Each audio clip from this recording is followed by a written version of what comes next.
Good morning बच्चों। देखिए आज हम एक नया चैप्टर पढ़ेंगे और नए चैप्टर की शुरुआत है और उस चैप्टर का नाम है साउंड। ठीक है, साउंड चैप्टर के बारे में आप कितना तो जानते ही हो, साउंड क्या होती है, कैसे प्रोड्यूस होती है, ये सब हम 8th क्लास में पढ़ चुके हैं। ठीक है, तो साउंड की यदि बात करें तो साउंड की हम बात कह सकते हैं कि साउंड एक प्रकार की एनर्जी होती है।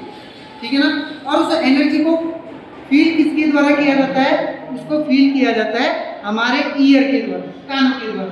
क्योंकि ये क्या, कान हमारा कैसा है? कान हमारा सेंसेशनल पार्ट है जो क्या करता है, सेंसेशंस को कैच करता है और कैच करने के बाद उनके अकॉर्डिंग क्या करता है, उनके अकॉर्डिंग काम करता है। तो देखिए पहला पॉइंट हमारा जो है वो है the sensation felt by our ear is called sound. यानी हमारे कानों के द्वारा जो सेंसेशन को एक्सेप्ट किया जाता है उसको हम क्या कहते हैं? उसको कहते हैं हम साउंड। बात समझो वापस कि the sensation felt by our ears, जिन सेंसेशंस को हमारे कानों के द्वारा फेल्ट किया जाएगा, महसूस किया जाएगा, उसको हम क्या कहेंगे? साउंड। नंबर 1 बात क्लियर होगी। दूसरा पॉइंट क्या है कि sound is a form of energy which make us here. Sound एक प्रकार की एनर्जी है जो क्या करती है, जो हमको सुनने योग्य बनाती है। व्हिच मेक अस हियर, जो यहाँ पर लिखा हुआ है ना, व्हिच मेक अस हियर, तो हमें वो क्या करती है? सुनने के योग्य बनाती है। और साउंड, तो साउंड दो चीजें हो गई हमारे पास, एक तो सेंसेशन हो गई, सेंसेशन की फॉर्म में, और एक एनर्जी की फॉर्म में। सेंसेशन तो फेल्ट किसके द्वारा किए जाएंगे? ईयर के द्वारा। और एनर्जी क्या है? जो हमको सुनने के योग्य बनाए, वो एनर्जी साउंड कहलाएगी। तीसरी चीज देखिए, sound travels in form of wave. Wave के फॉर्म में ट्रेवल्स करती है। ट्रेवल्स का मतलब होता है कि साउंड का एक प्लेस से दूसरे प्लेस पर जाना, क्योंकि साउंड को चलने के लिए मीडियम की जरूरत होती है। और ये ट्रेवल्स किसके फॉर्म में करती है? वेव्स के फॉर्म में। ठीक है ना, वेव की फॉर्म में ये ट्रेवल्स करती है। लास्ट देखिएगा, law of conservation of energy is also applicable to sound. जो कंजर्वेशन ऑफ एनर्जी का जो लॉ था उसके अकॉर्डिंग क्या था कि एनर्जी को तो ना तो डिस्ट्रॉय किया जा सकता है, ना एनर्जी प्रोड्यूस की जा सकती है। केवल एनर्जी को वन फॉर्म से अनदर फॉर्म में हम ट्रांसफर कर सकते हैं। यही था ना law of conservation of energy. Law of conservation of energy था कि ना तो हम एनर्जी को प्रोड्यूस कर सकते हैं, ना एनर्जी को हम डिस्ट्रॉय कर सकते हैं। केवल और केवल हम क्या कर सकते हैं? एक फॉर्म से अनदर फॉर्म में हम उसका ट्रांसफर कर सकते हैं। किसका? एनर्जी का। ये law of conservation of energy था। जैसे हमने law of conservation of mass पढ़ा था ना, कि मास को ना तो डिस्ट्रॉय किया जा सकता है, ना मास को प्रोड्यूस किया जा सकता है। ठीक है, ठीक उसी प्रकार law of conservation of energy है। ठीक, इसके बाद देखते हैं प्रोडक्शन ऑफ साउंड। साउंड का प्रोडक्शन कैसे होता है? तो देखिए साउंड का production, sound is produced when object vibrates और sound is produced by vibrating object. जब भी कोई ऑब्जेक्ट वाइब्रेशंस करेगी या वाइब्रेट होगी तो उससे क्या निकलेगी? साउंड प्रोड्यूस होगी। यानी कोई साउंड का सबसे पहला जो सेंस होगा वो क्या होगा? वाइब्रेशंस।